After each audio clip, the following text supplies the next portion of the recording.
大家好，我是张大刚，今天继续带大家看白毛小菜鸡勇闯地下城。其实不怪莉莉心急，她的人生过得属实惨。冒险者的父亲死在地下城之后，为了活下去，他不得已做了支援者，整天背着重重的包袱，被冒险者肆意欺压，没有报酬，也没有人权，他不堪忍受这种生活，选择了逃离。但是那群人渣又找上门，毁掉了他栖身的花店，店主对他厌恶不已，莉莉不得已再次成为了那群冒险者的奴隶，所以他非常讨厌冒险者。苏魔眷属的酿酒技术非常高超，就连洛基都赞叹不已。然而市面上贵得离谱又好喝的酒，也不过是他们制作出来的失败品而已。之前说过，苏魔眷属崇拜的不是苏魔神，而是酒。酒指的就是市面上根本找不到的神酒成品，那简直就和毒品一样，只要喝一口，一辈子都戒不掉。所有加入苏魔眷属的人都是为了神酒，因为酿酒很费财力，所以赚钱多的人才能喝上一口完成品，而且只要喝上一口，他们就会为了能有下次拼命赚钱，为此不惜坑害同伴，牺牲别人。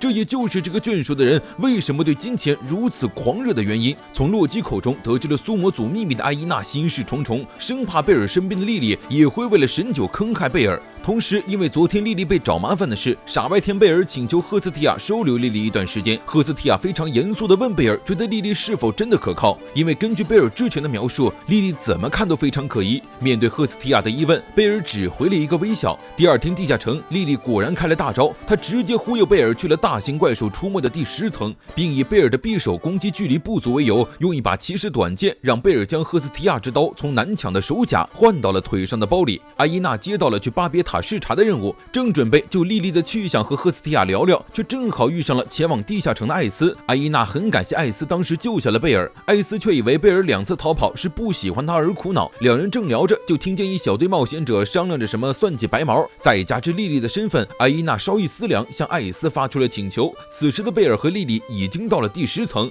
贝尔拔出短剑对上从树林中走出的巨大半兽人，结果刚解决了2只后，就发现莉莉不见了，同时引诱怪兽的诱饵被扔到贝尔脚边，一瞬间数只半兽人朝他围拢过来。疲于应对怪兽的贝尔正在担心莉莉的安危，一根飞剑射来，莉莉蹲在远处抢走了贝尔装着赫斯提亚之刀的包。贝尔还一脸震惊，大哥，你是真的不知道队友是个25仔吗？不理会贝尔在身后大喊，莉莉毫不犹豫地转身离开，丝毫不在乎没了刀的贝尔会不会死。他以为之前的冒险者早就把自己的事告诉了贝尔，他只有先下手为强。将刀藏好之后，莉莉快跑离开地下城，卖掉刀之后，他说不定就能凑齐钱。当然这些钱不是用来买神酒，而是让他脱离苏魔眷属的。然而莉莉没跑2步就被之前的冒险者绊倒在地，拽起来就是一顿打。他猜到莉莉会在今天对贝尔下手，所以带人在出口蹲守，没想到莉莉这么巧碰到了刀尖上，看得出莉莉之前没少用坑贝尔的招坑别人，今天阴沟里翻船了。但就在冒险者得益于从莉莉身上搜出了这么多宝贝的时候，和他合作的3人组却反水黑吃黑，他们绑来了濒死的杀人蚂蚁，威胁冒险者离开。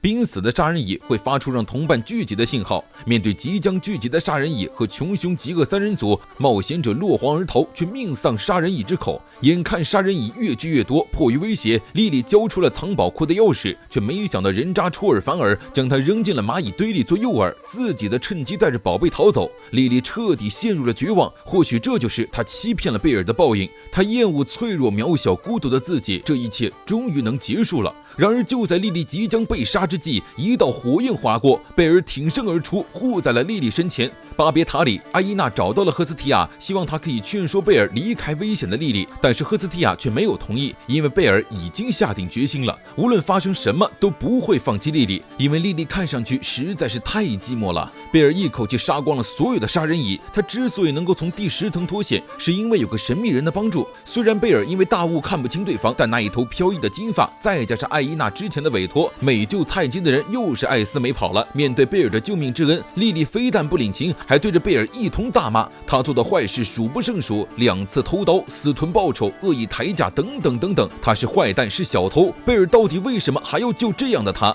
然而贝尔只是笑着回答他，没有理由，只是因为对方是莉莉而已，无论怎样他都会救的。莉莉紧紧搂住贝尔，大哭出声，将自己所有的寂寞委屈全部宣泄而出。离开地下城后，贝尔去找了艾伊娜道谢，并再次邀请莉莉和他一起冒险。就如同两人初见的时候，莉莉向他推销自己一样，牵起贝尔的手，莉莉终于敞开了心扉。与此同时，观察贝尔已久的弗雷亚又开始在暗中搞事了。莉莉本身是小人族，但是拥有兽人族的变身魔法，所以没人能认出她。贝尔带着莉莉去见了赫斯提亚，自己去泡茶，将交谈的空间留给两人。莉莉向赫斯提亚发誓，今后绝不背叛，她的命是贝尔救的，今后也为贝尔而活。话虽如此，赫斯提亚依旧不喜欢莉莉，毕竟之前的背叛不能抹消。虽然贝尔不再追究，但是赫斯提亚看得出愧疚感已经快把他自己压得喘不过气了。他现在所做的不过是在博取同情而已。一番话把莉莉说的耳朵尾巴全耷拉了。赫斯提亚表示自己会代替贝尔惩罚他，不过惩罚内容却是让莉莉看好贝尔，以免这个傻白甜再被别人骗。莉莉当然答应，对赫斯提亚也是感激不尽。不过等到贝尔端茶回来，形势瞬间逆转，赫斯提亚一把搂住贝尔的胳膊，虎视眈眈。他家贝尔就麻烦莉莉照顾了。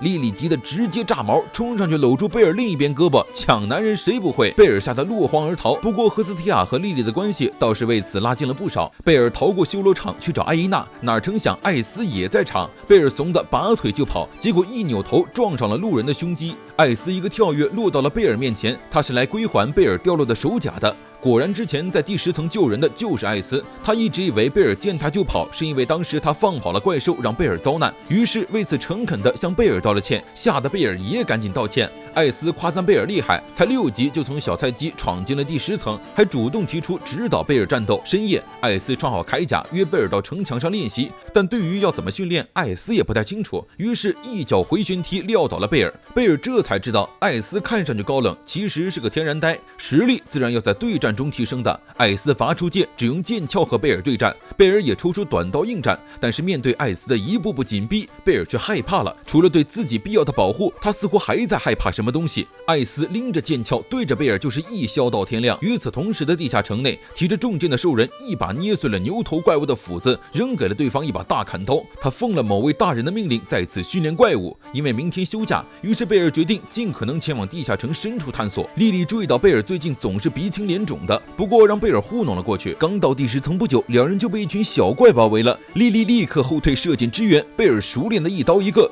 拓展视野，消除死角。艾斯训练的很有效果，一波小怪之后，又出现了一群巨型半兽人，数量有些多。莉莉提出撤退，重新规划，但贝尔一想到艾斯，二话不说莽了上去。如果遇到困难就退缩的话，他是永远也追不上对方的。贝尔最近除了和莉莉闯地下城，就是和艾斯在城墙上训练，然后陷入被打晕吓醒，再被打晕的循环里。艾斯很奇怪，贝尔为什么能这么快的变强？贝尔红着脸支支吾吾，说自己有无论如何都要追赶上的人。艾斯表示理解，他也是一样的。高冷剑姬是个天然呆，因为困了就拿贝尔做午睡的特训，而且真的是秒睡。看着艾斯安静的睡颜，贝尔心脏狂跳，脑子里的小恶魔和小天使开始打架，一个说亲他亲他，一个说放屁放屁。贝尔好不容易鼓起勇气凑近艾斯，然后对方的一句等着我的梦话吓得退避三舍。傍晚训练结束，艾斯请贝尔吃炸土豆丸子，好巧不巧，来的居然是赫斯提亚打工的摊子。好家伙，当面 NTR， 贝尔当场石化，一见贝尔真的跟艾斯搞在一起了，气得赫斯提亚跳起来对着贝尔一顿锤。但赫斯提亚并非讲理，他知道贝尔和艾斯在一起是为了训练，而且2天之后洛基眷属就要出门远征了。不过对于贝尔和艾斯的亲密接触还是气，于是严厉警告艾斯不许打他家贝尔的主意。地下城里，兽人终于将牛头怪物训练完毕，而他的第一个开刀对象就是欺负过莉莉的人渣冒险者。兽人训练牛头人的目的是什么？小伙伴们记得点赞关注，我们下期再见。